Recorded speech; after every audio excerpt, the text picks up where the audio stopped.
Good afternoon. This is Jim Whitehead. How are you all today? This is kind of a long description, and the problem or presentation. The problem I have, to be honest, is I have a hard time only telling part of the story. So anyway, what we're going to talk about today, it is going to be animals have been a pervasive and significant subject in art across cultures throughout history, serving various purposes from practical to symbolic, and even as artists themselves. Now, why this is kind of long is I'm covering all the known history going back to whenever you want to go back to. But anyway, let's start out. Okay, here's a breakdown of the diverse roles animals play in art. Historical significance.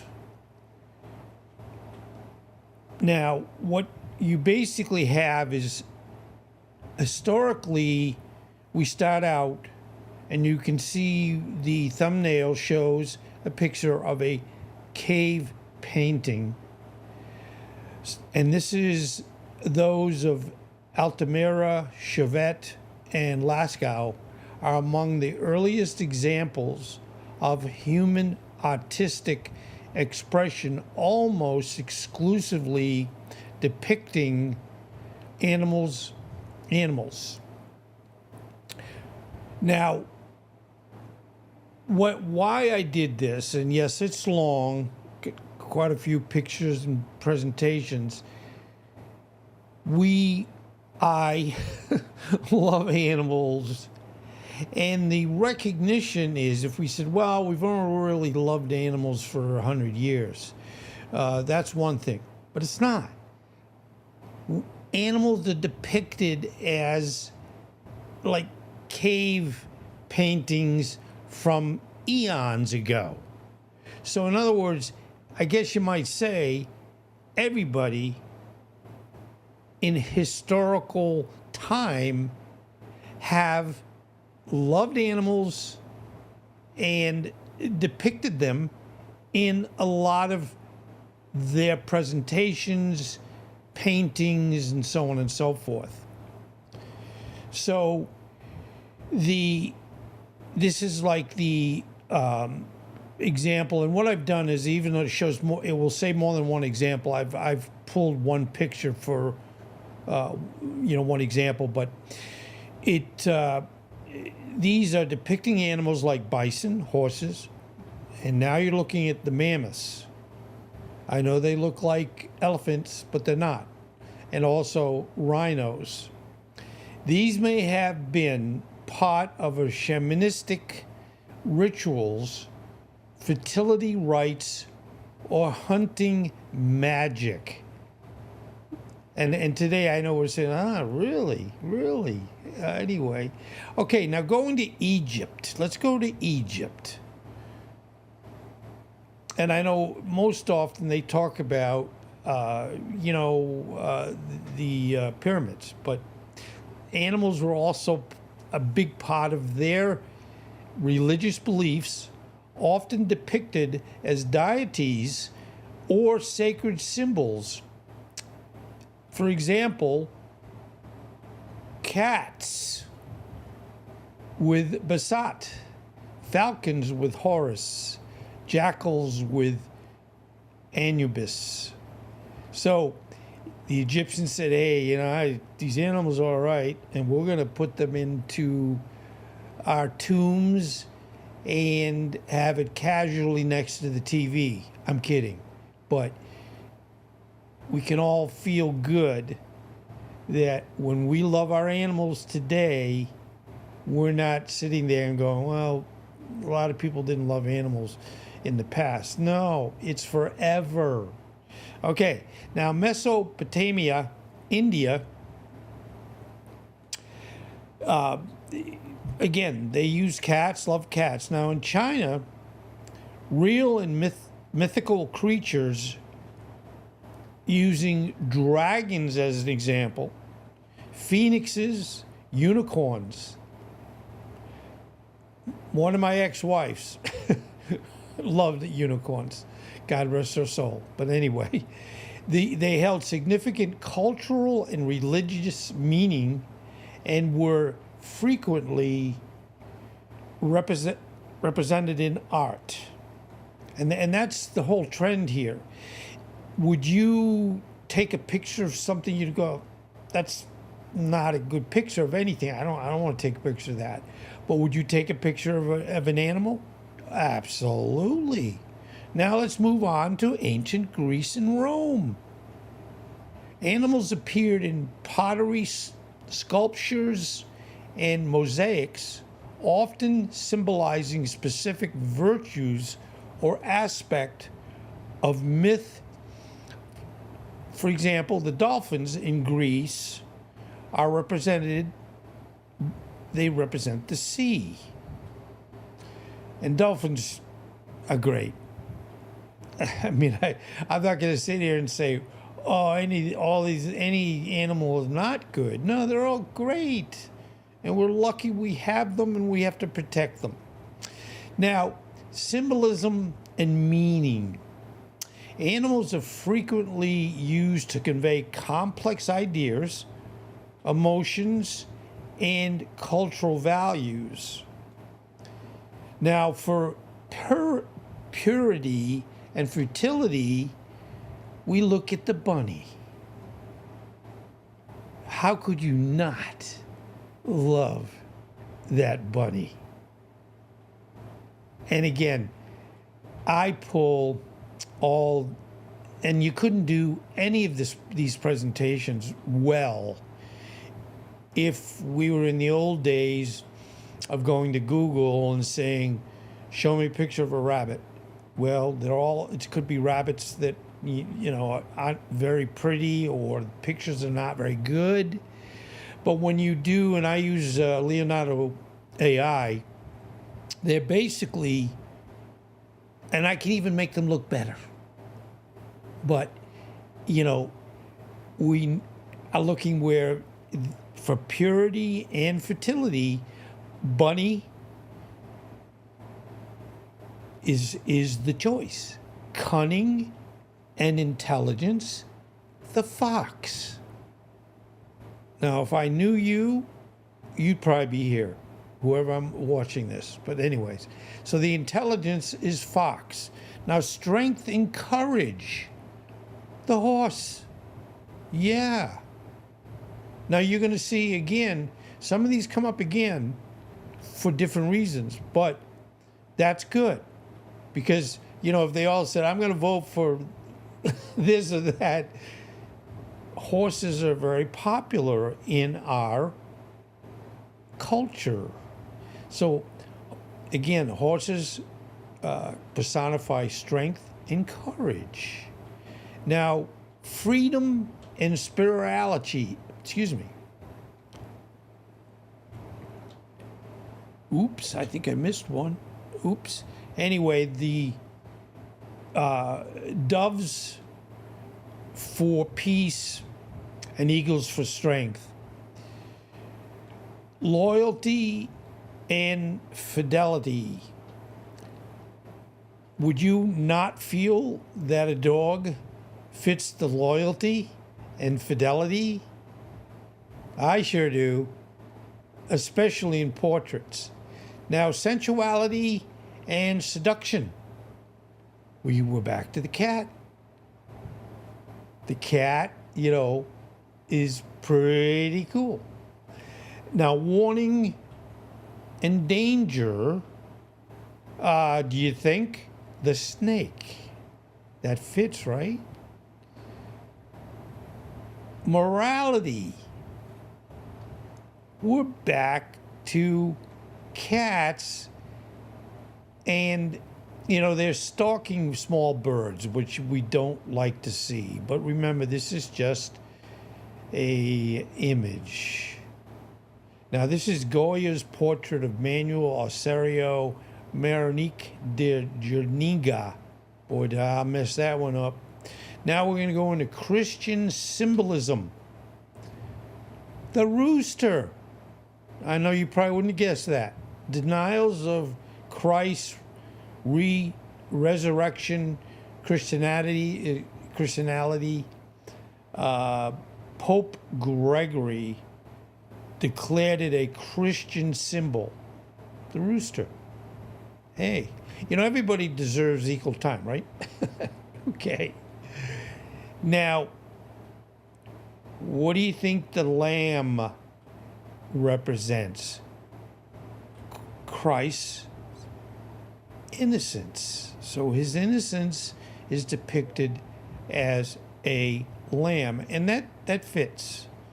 I would never look at a lamb and go, that lamb is sneaky or doesn't tell the truth. No. So Christ said, hey, this is one of my best choices. Now, the next one is a goldfinch, Passion of Christ, and this is due to myths linking it to thorns and Christ's blood. I know a lot of you'd say, I never heard of this before. I hadn't either. And again, the one thing I always have to say about my channel, I don't make stuff up. So anyway, that's the truth. Now, back to the snake. Original sin, the devil, but also healing and resurrection in other contexts. That one's an interesting one. Social status. What do you have to be considered socially on top? Horses. Oh, yeah. I mean, they deserve it too. Equestrian portraits. Lap dogs. Sign of upper class hunting dogs. Nobility. Now, I have a Shih Tzu. I love Shih Tzus, but I love every animal there is anyway. But there were Lhasa Apsos and Shih Tzus. They look somewhat the same, although they're not the same exact.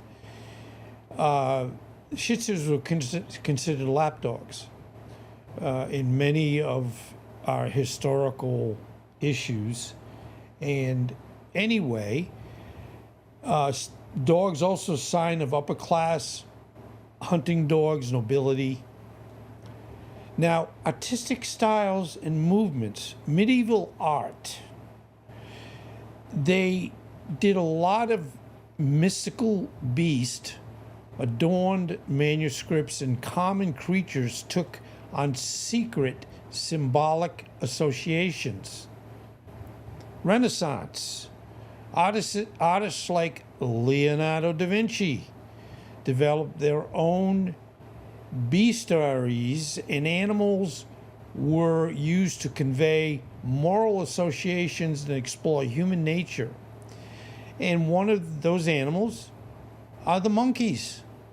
Now that surprises me, not in any bad way, but I think if I was saying, I got to kind of think before I pull the answer.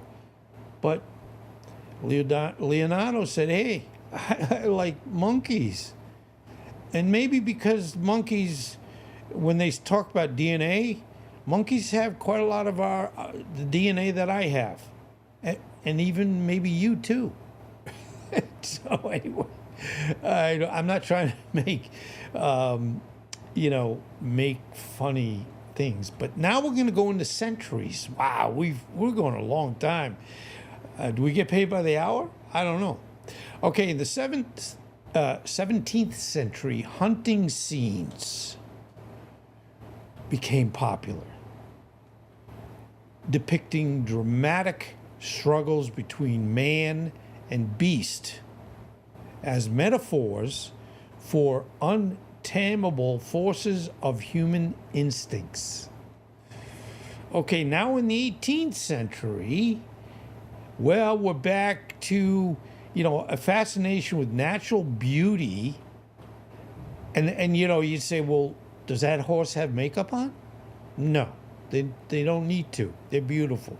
And the complexity of the animal world led to depictions of animals in their natural habitats. George Stubbs is a renowned example known for his realistic portrayals of horses. Now moving on to the 19th century. I know I wasn't born then yet, but I'm getting close, right? In the 19th century, the Victorian era, sentimental pictures of domestic pets and livestock gained popularity. Rosa Bonheur was a prominent artist known for her realistic animal paintings. So, I mean, these folks, and it's not like, I mean, we take a picture and now with AI, I can pull any image I want. And when I, for example, said, okay, I want a picture of, a group of these animals, I do, in Leonardo, I do what they call flow state, FLOW, and it will it shows me, I haven't even gone ever to the end, but it might show me 38 depictions of what I'm asking for. So I just go through them, and you might decide on something different. But I guess because it's my channel, I choose the one I want. But it is really where I'm hoping you enjoy it. Nothing is ever where we say, I don't care. I do. And please subscribe and support the channel. Now, going into the 20th and 21st centuries, modern art has continued to explore the full range of animal genres, maintaining both symbolic and descriptive values and treating animals as equally important characters. There's also a growing tendency toward animal rights activism within art. Cool. Animals as artists. Now, what we get into is, a lot of them, they consider elephants a very, very intriguing, animal that people really, really like. Chimpanzees, primates like Congo gained recognition for their abstract paintings. Biologists had studied these works as indications of intrinsic motivation toward abstract creativity. Back to the elephants. Some captive elephants have been trained to paint. And this is kind of getting toward the end.